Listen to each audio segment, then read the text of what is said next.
Did you just buy a Kubota RTV X-1140 four-seater utility vehicle? Or are you looking to purchase one? Well, today I'm going to give you an orientation on it and go over everything you need to know about running one.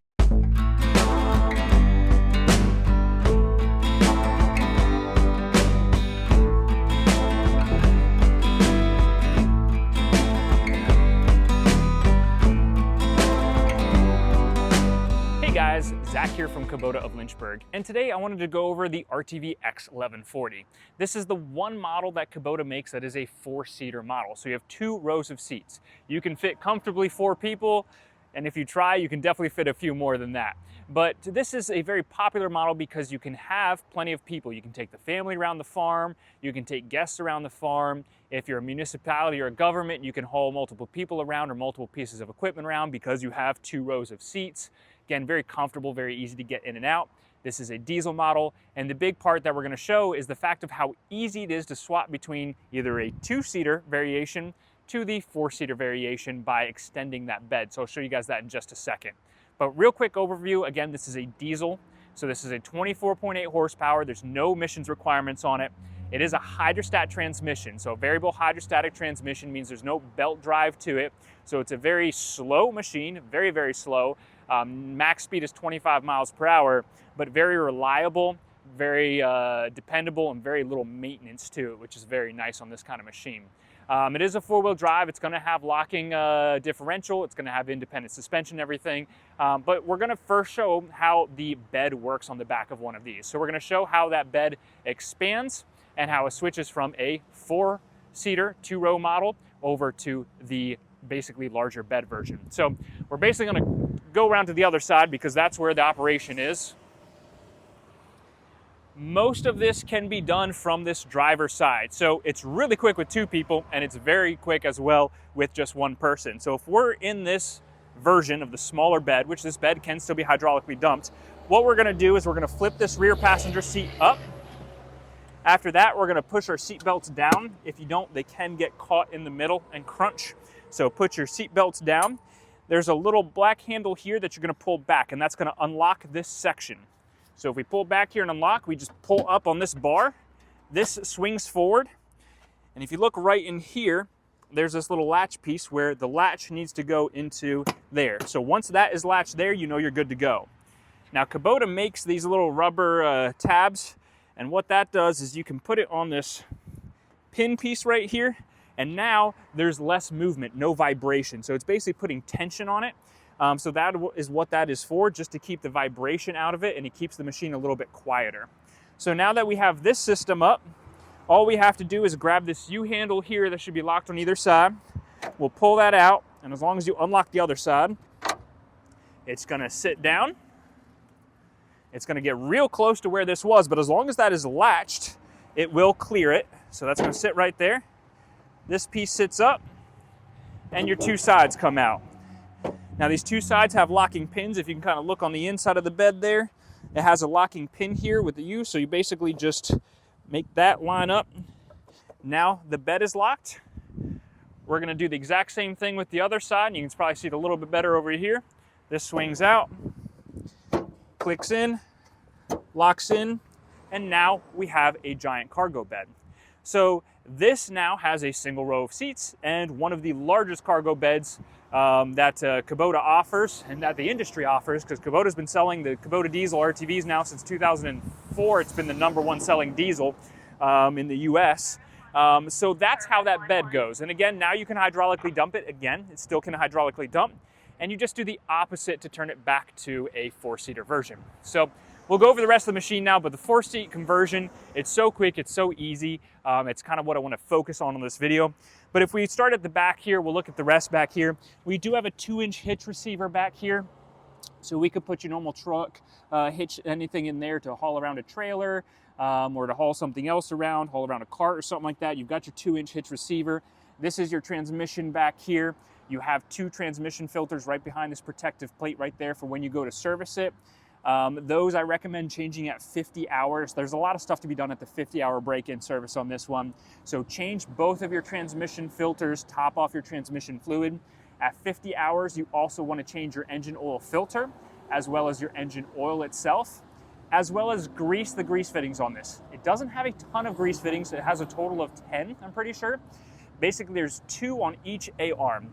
So if we look at where it pivots right back here, oh, you can see there's grease on my fingers now because I touched it. There is a grease point there and on the other side of the A-arm. This is an independent suspension model. So each one of these tires and wheels is going to be suspended independently, which makes it very comfortable, but it means there's 2 grease fittings on each. So grease those 8 grease fittings. There's another one where your hydrostat transmission transmits the power from the engine to the transmission.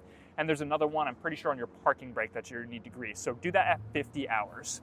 So other than that, not much else on the back of this machine. You can have turn signal kits and everything like that installed on it.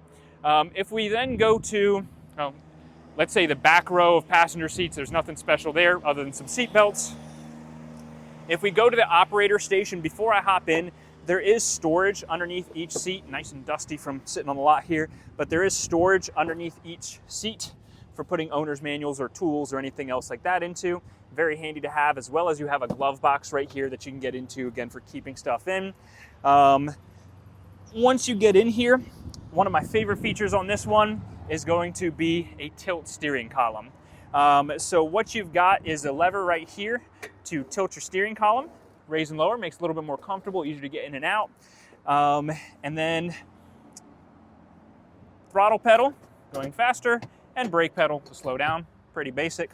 There's no gears or clutching or anything like that to this. This is an automatic hydrostat transmission.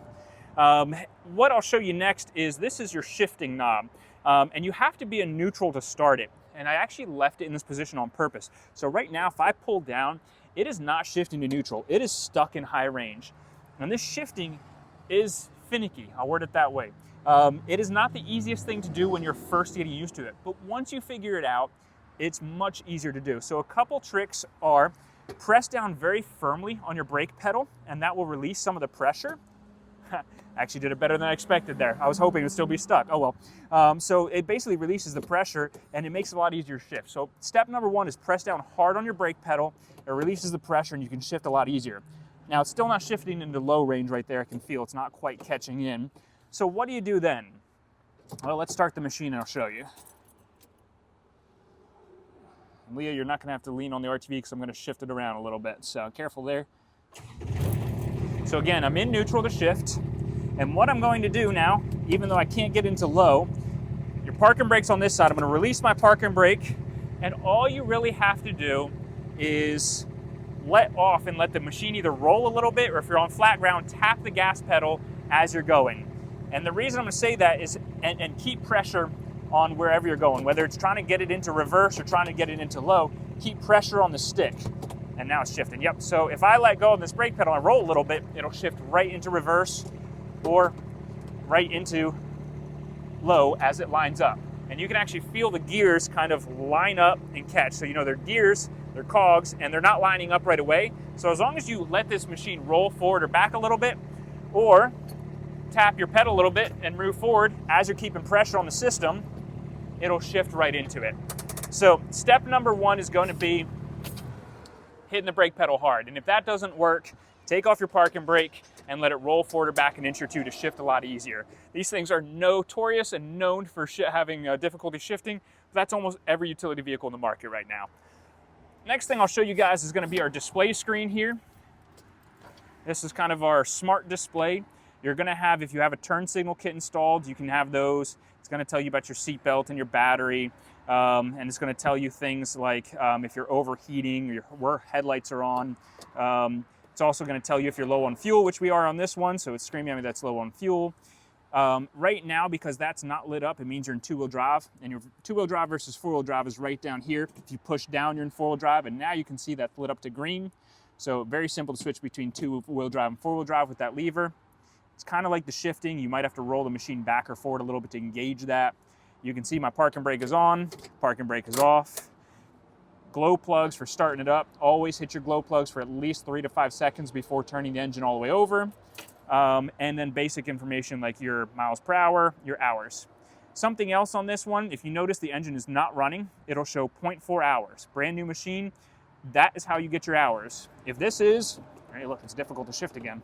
I have to let off my parking brake and, hey, let it roll. Now you see it says 1. That is how many miles you have gone. Do not service this thing at miles. Don't read the miles. Only read it when the engine is off and your electric is turned on. With the H on it, that will show you hours. It's very confusing to people because they're going to be running around the farm and say, wow, I've reached 50 hours on this thing already, time to service it. And realistically, you're probably only at like 15 hours. So it's not quite ready for it yet. So keep that in mind. I showed the 4-wheel drive versus 2-wheel drive. Realistically, the only other 2 things to show on this side is going to be your differential lock. So if you see this silver pedal right here, you can hit this with your heel and it'll lock your rear tires to spin together to get you out of mud or snow. And you can actually lock that in. There's a little button here that you can hold up and it locks it in. You can see it's pressed down still to lock in your differential to get you out of the mud or the snow or if you're stuck. And then to unlock that, all you have to do, because your little button's right here that you pull up on, see that? So to unlock it, you just hit it again with your heel and that disconnects. So push it down, hold up, and that's locking your differential in. Your other control handle is this one right here, which is going to be raising and lowering of your hydraulic dump bed. You do need to have the engine running for it, but let's say the engine is dead or the machine is dead. This would be raise and lower. You can actually push it all the way down in and that's float, which means now there's no hydraulic pressure on there, which means if you're strong enough, you can pick it up by hand, but there's no pressure, so it's gonna just drop right back down. So if for some reason the machine's dead and you need to move it, you can pick this up by hand. Otherwise, it's a lot easier just to use your lever right here. And there's your dump bed system. Last, we'll look under the hood. There's not much there, but we'll take a look under it. Under your hood is your radiator and radiator screen, which you need to check every once in a while. So you got your hydraulic oil cooler here, since it is a hydrostatic transmission. You got your radiator for your coolant. Make sure these screens are kept very clean. That is the number one reason for overheating, is if these aren't kept clean. And you've got your air filter underneath there to blow out every once in a while. Got a coolant reservoir here and your brake fluid reservoir right here. So very similar to a car on what you're going to see underneath your hood as far as the basics that you're going to maintain and keep clean, but very easy access, very easy to get to things. So just keep your screens clean, keep your coolant and your brake fluid topped off, and you should be good to go. Another 2-inch hitch receiver here for another ball hitch if you wanted to move trailers along that way. Got your front grill guard there in case you accidentally run into something. Hopefully you don't, but if you do, it's there. And you can mount things like winches and stuff on here. So again, do your 50-hour break-in service. That's your number one thing to do. Keep it well greased. Keep your hydraulic fluid topped off, because that's very important since it's a hydrostatic transmission. And there you have it. There's the RTV X-1140.